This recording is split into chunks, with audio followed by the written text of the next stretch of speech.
May malalim palang butas ito rito. Ayan, butas pala ito. Okay, kumusta katiits? At pasensya na din, no? Isa ka rin sa hindi na bigyan natin agad ng pansin yung video mo. Medyo matagal-tagal na rin itong pinasa mo. So sabi mo katiits, ito ay nakaway na dead creek o ilog na patay. Tapos dito may batong may hole na malalim na sabi mo nga ay letter D, no? Mukhang letter D. So, para malinaw, pakinggan muna natin ang sinasabi ni Katets. Continue watching mga Katets. Malalim. Ay kalaliman. Malalim siya. Oh.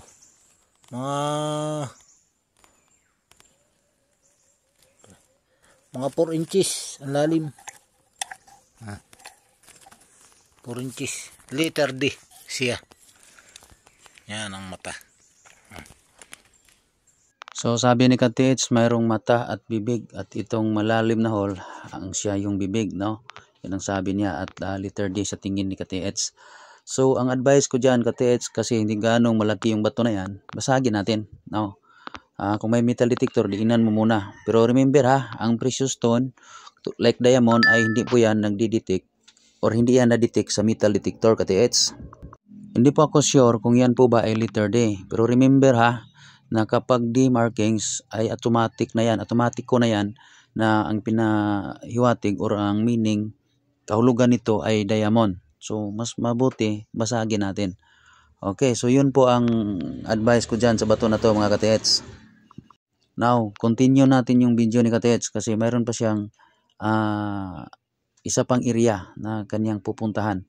So ito na po, pakinggan muna natin kung ano po yung sinasabi ni Katets dito. Ay mga isa, dalawa, tatlo, mga 5 meters ang layo. So according ni Katets, approximate 5 meters yung distance galing doon sa bato na pag hinalaan niya na mayroong mata at bibig at sa tingin niya ay letter D, 5 meters papunta dito. Okay, so sa tingin ko Katets, kung mayroon mang digging spot ay hindi lalayo dito sa pangalawang bato na binidyo mo, no? So mas maigi o maganda gagamit ka po ng gold locator or detector. Yan, may mga markings din at may palatanan katulad yung nasa gilid na hindi ganong masyadong nahagip sa kamera at nakapokus lang yung kamera mo dito. So ang suggestion ko dito mga Katets, dito na bahagi o area ang digging spot or dig site mga Katets, lalong-lalo na yung mga tinutusok mo na hole na halatang man-made po, no? Man-made. May katabi siya na hindi ganong malalim, dalawa. So continue natin ang video ni Katets at nang malaman pa natin ang ibang info about dito sa pinapakita niya sa binibidyo ni Katets. Okay? Yun, nakatingala yung kanyang ulo.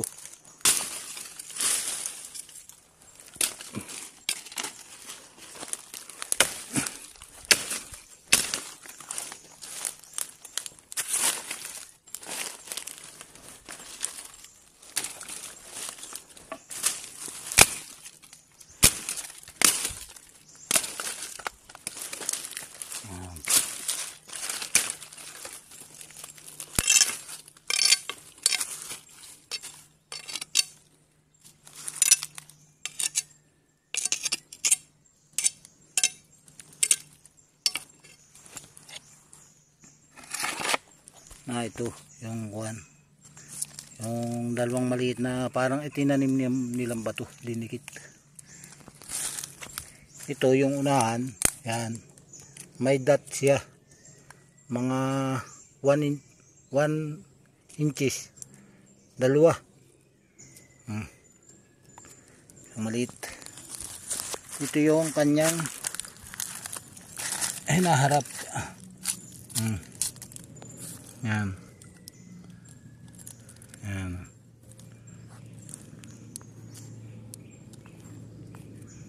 Yan, yung kanya hinaharap yan.